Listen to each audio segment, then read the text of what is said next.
ये है भैरव भूत बिताला, पैरें रुद्राक्षों की माला, चंदन चीते तिलक बनावे, बैठे गड़गड़ गाल बजावे। रगे शाम अथर्वण भाके, लादे बैल टट्टू हाके, खरकी जोन धरोगे देहा, भूल गए हो शब्द स्नेहा।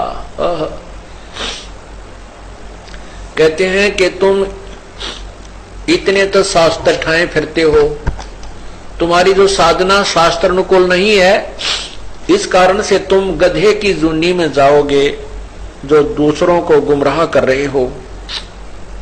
क्या बताते हैं, साना मूर्खा प्रहलाद पढ़ाया, भक्ति हेतु पांडे नी आया, हिरणा कुछ छाती तोड़वाई, और ब्राह्मण बाणा कर्म कसाई। क्या बताते हैं कि तुम ब्राह्मण कहलाते हो, ब्राह्मण सोए जो ब्रह्म पछाणे, अर्थात गुरु पद को प्राप्त करके, और ऐसी गलत साधना जनता को दे रहे हो, ऐसी गलतियां कर रहे हो।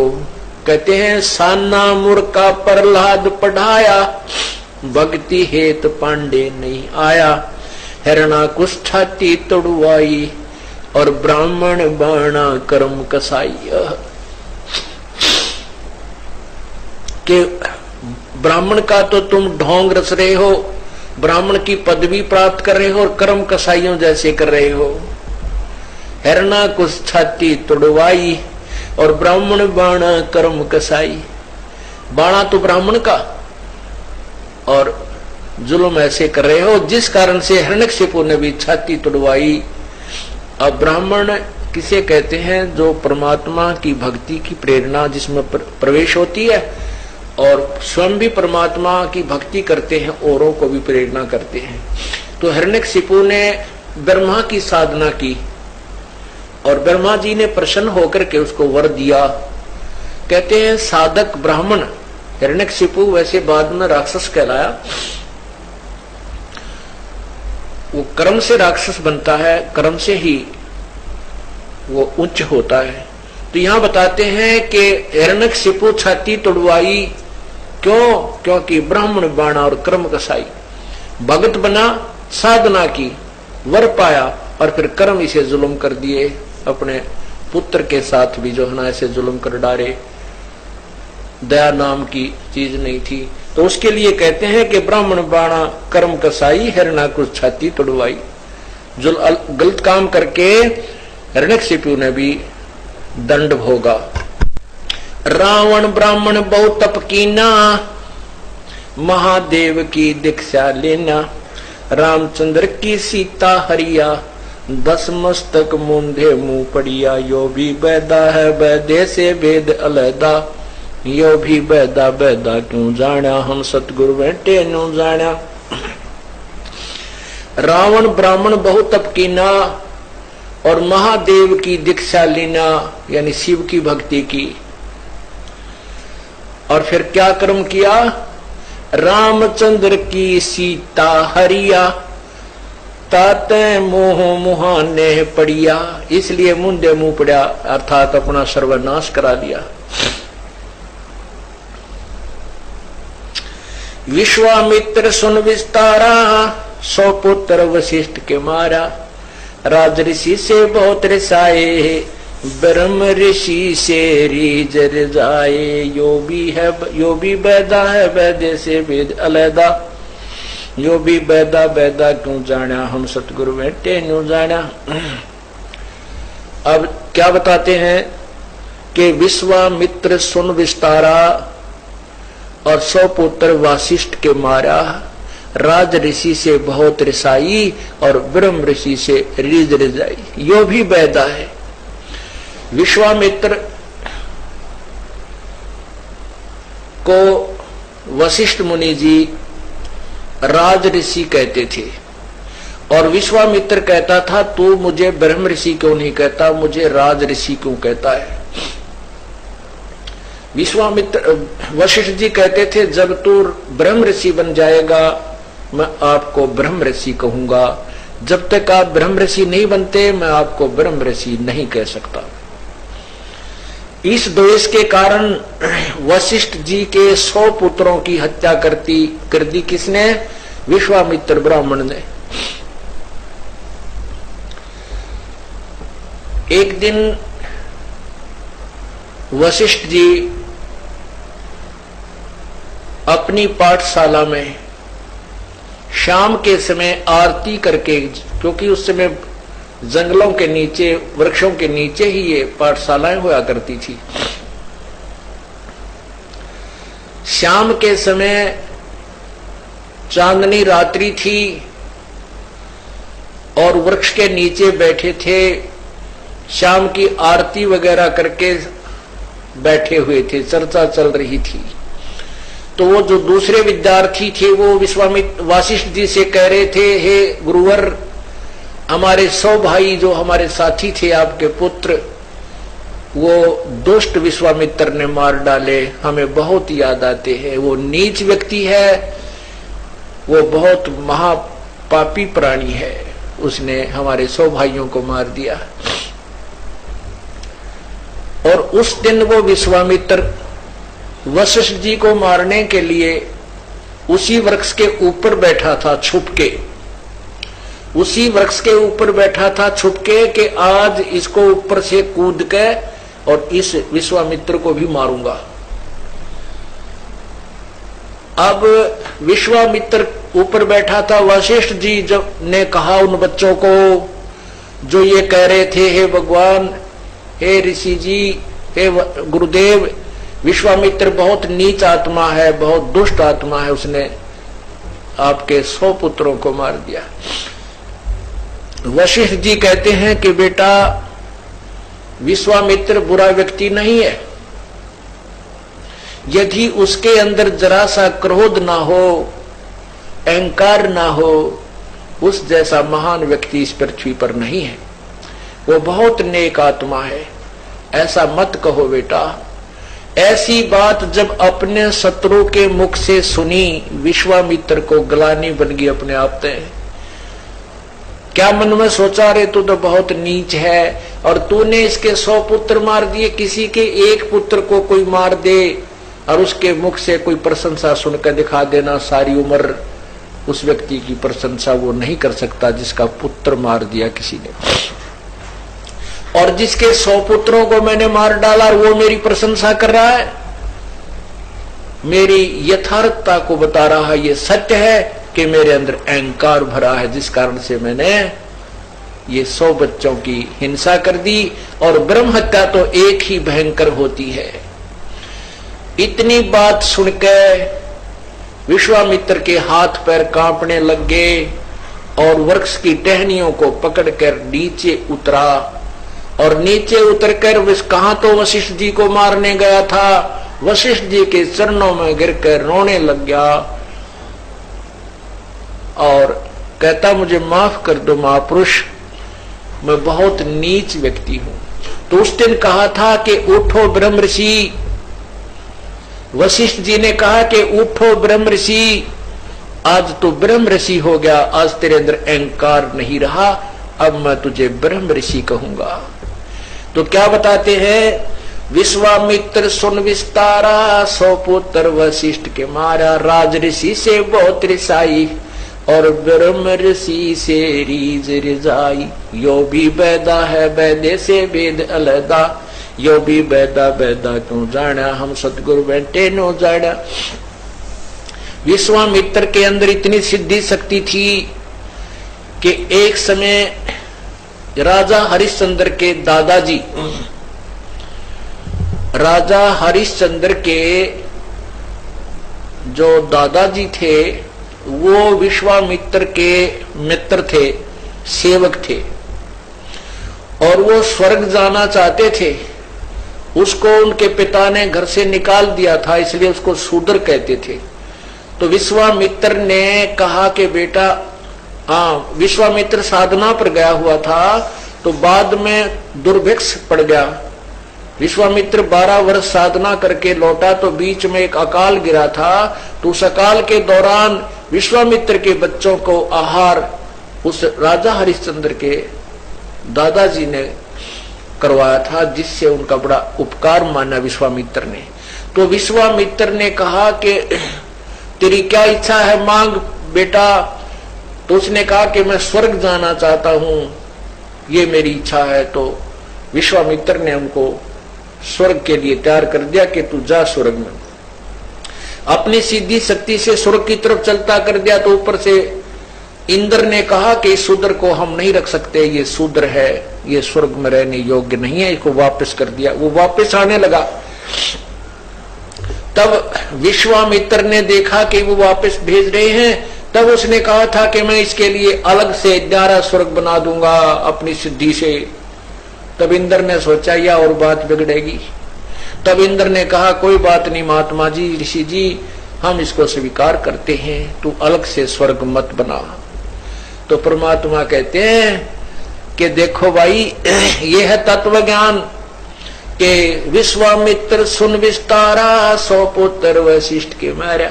इतनी सिद्धि के सशरीर स्वर्ग में भेज दिया अपना एक सेवक, और फिर जो स्वर्ग में नहीं रहने दिया जा रहा था तो उसके लिए अलग से स्वर्ग बनाने की भी शक्ति रखता था, सिद्धि थी उसके अंदर।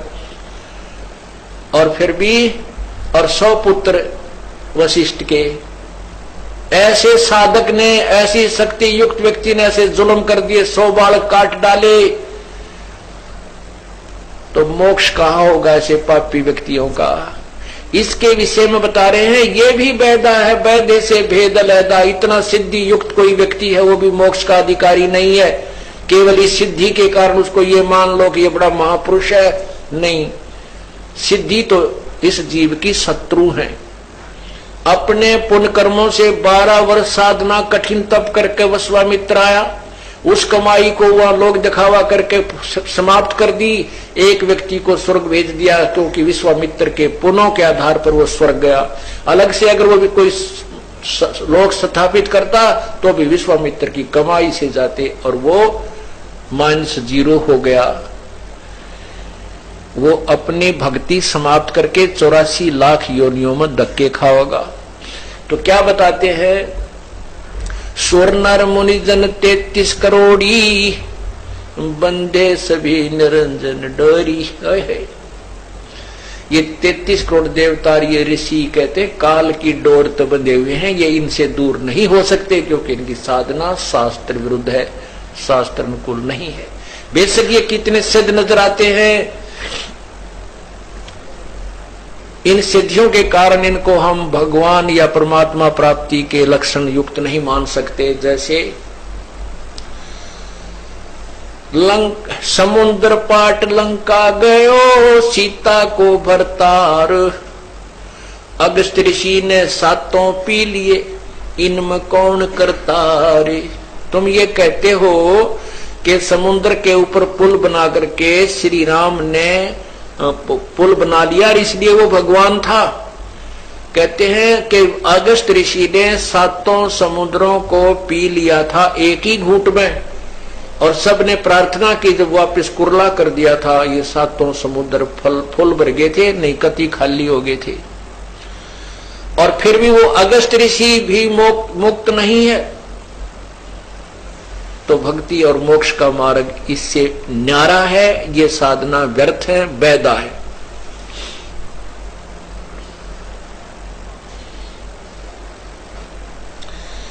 हरिश्चंद्र सतयुग में थे राजा, जिनके कौन बिगाड़े काजा।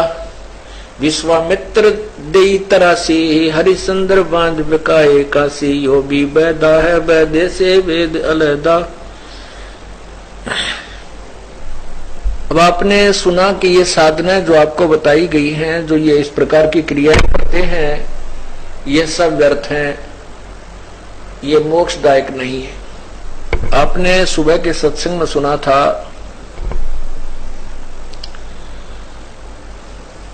कि परमात्मा पाने के लिए इंसान में एक विशेष कसक होनी चाहिए, और कोई छोटी मोटी किसी से कोई कथा सुन लेते हैं परमात्मा की महिमा की, उन कथाओं से जो पुण्य आत्मा होती है वो शीघ्र प्रेरित होकर के परमात्मा पाने की तरफ में वो मचलने लग जाती है, और उसके बाद वे किसी संत की तलाश करते हैं। इस बात को हर इंसान मानता है कि गुरु बिन मोक्ष नहीं, गुरु बिन मुक्ति नहीं हो सकती। लेकिन केवल गुरु, कोई भी गुरु बना लेने से भी मोक्ष नहीं होता। अब गुरु के बारे में आपको बताया जाता है कि गुरु गुरु में भेद है, गुरु गुरु में भाव, सोए गुरु सराई, ये जो शब्द लखावे दावे। राम कृष्ण से कौन बड़ा, उन्हों भी गुरु कीन, तीन लोक के वे धनी, गुरु आगे आधीन। गुरु बिन काहू न पाया ज्ञाना, जो थो था वो छड़े किसाना। गुरु बिन वेद पढ़े जो प्राणी, समझन सार रहे अज्ञानी। अब गुरु की परिभाषा बहुत ही निर्मल है, अनोखी है। गुरु का अर्थ होता है जो ज्ञान देवे, परमात्मा के विषय में जानकारी देवे। वैसे तो गुरु बहुत हैं, जैसे किसी ने कोई चिनाई का काम सिखा दिया वो भी गुरु है, किसी ने मटके बनाने सिखा दिए वो भी गुरु है, और किसी ने बाल हेयर कटिंग सिखा दी वो भी गुरु है, और अक्सर ज्ञान कराते हैं टीचर वो भी गुरु हैं। ये गुरु अपने अपनी व्यवस्था में हैं। इन गुरुओं से केवल इस मनुष्य जीवन में वर्तमान में ही लाभ होता है, और पूर्ण परमात्मा की प्राप्ति के लिए जो गुरु आपको चाहिए वो आध्यात्मिक गुरु, यहाँ उस गुरु की तरफ संकेत है। गुरु बिन काहू न पाया ज्ञाना, जो थो था वो छड़े किसाना। गुरु बिन वेद पढ़े जो प्राणी, समझे न सार रहे अज्ञानी। अब पूर्ण गुरु, अब सतगुरु क्यों कहना पड़ा? नहीं तो गुरु ही काफी होता है। सतगुरु इसलिए कहना पड़ा परमात्मा ने क्योंकि यहाँ झूठे गुरुओं की कमी नहीं। काल तक की साधना बताने वाले गुरु बहुत हैं, और काल से भी भ्रमित ज्ञान बताने वाले गुरु बहुत हैं, लेकिन सतगुरु इसलिए कहना पड़ा जो इन सब के ज्ञान को फेल करे और शास्त्र अनुकूल साधना पर दृढ़ करे, वो सतगुरु कहलाता है। जब ये प्राणी प्रेरित होकर के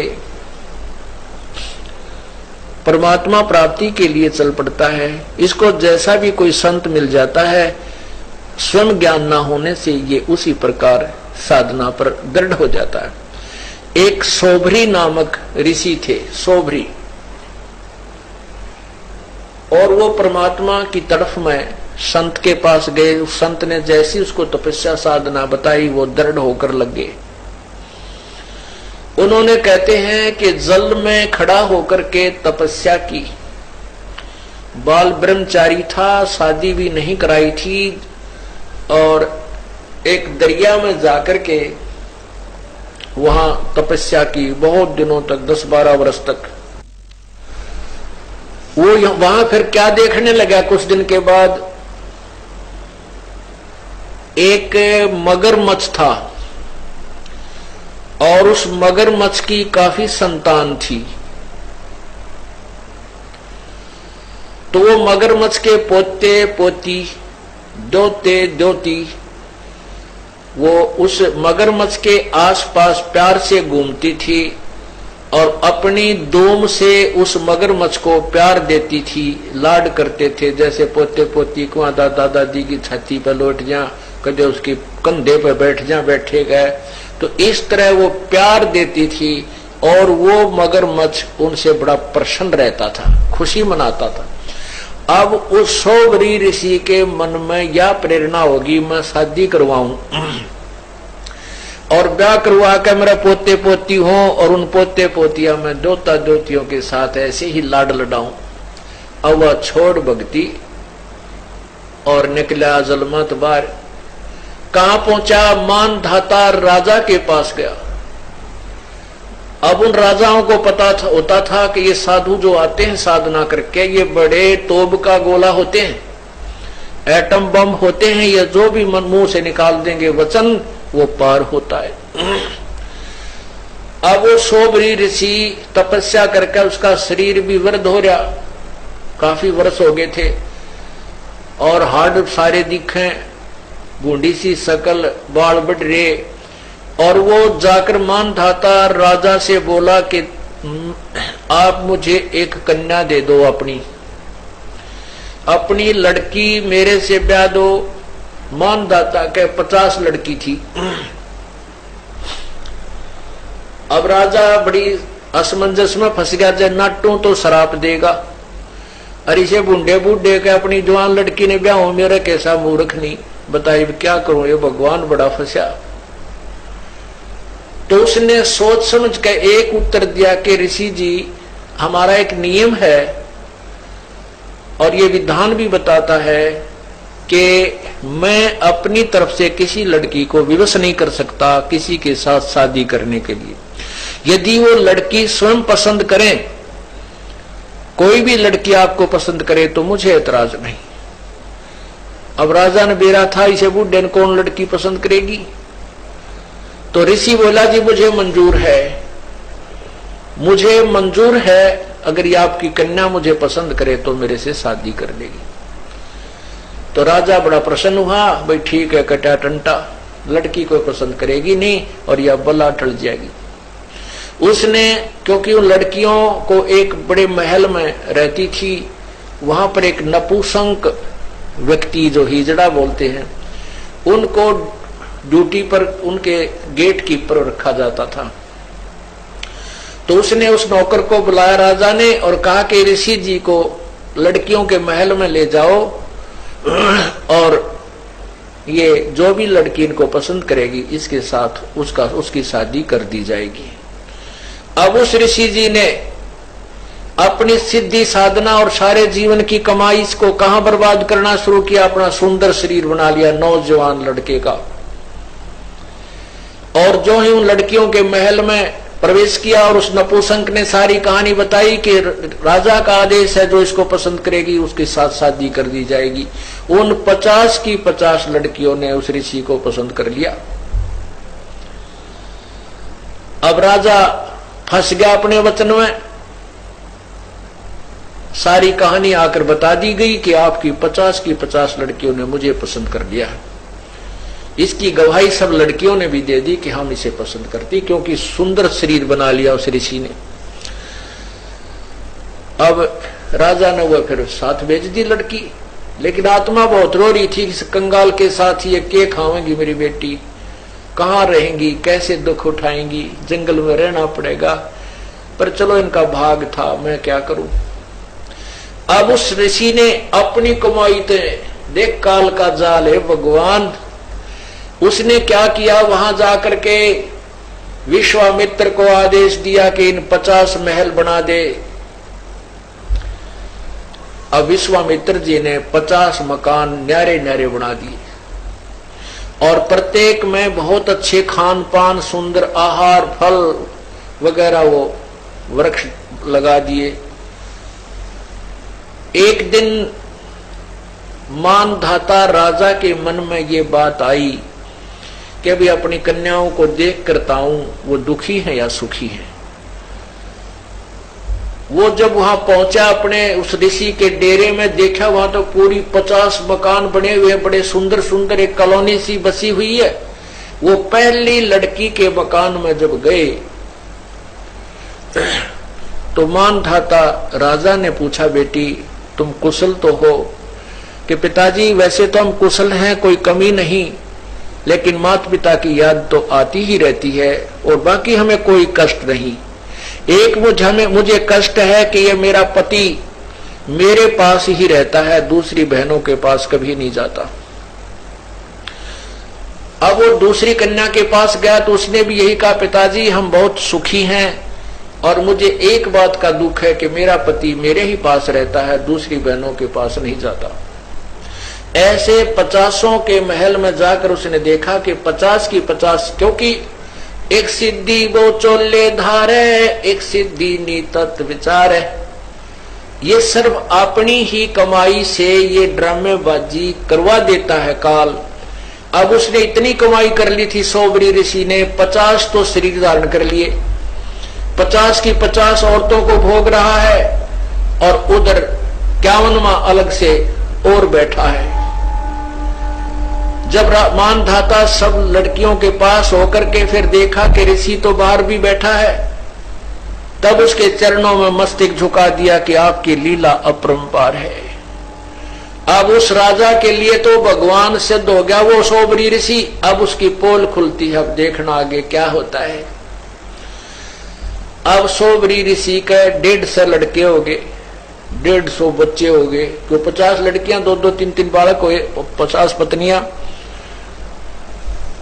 अब वो क्या सोचता है कि अभी कोई 4 वर्ष का लड़का है, कोई 5 वर्ष का लड़का है, ये फिर सियाने होंगे, इनका ब्याह करूंगा, फिर इनके पोते होंगे मेरे, और फिर मैं इन तक प्यार करूंगा। रे तेरा गजब है, मन तो जीवन खो दिया अपना।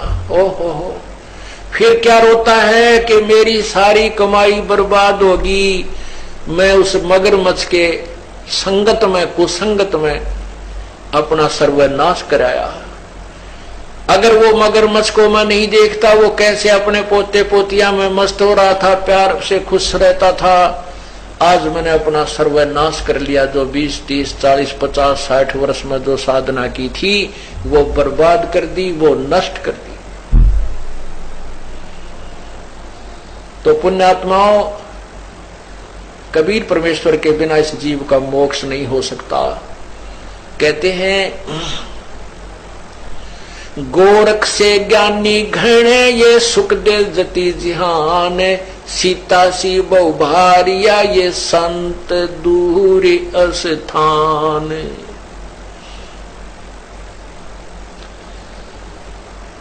ज्ञानी व्यक्तियों की कमी नहीं, क्यों एक दूसरे में ज्ञानी पाक जाते हैं। जिसने जरा सा ज्ञान अधिक है वो दूसरों के लिए विद्वान सिद्ध हो जाता है।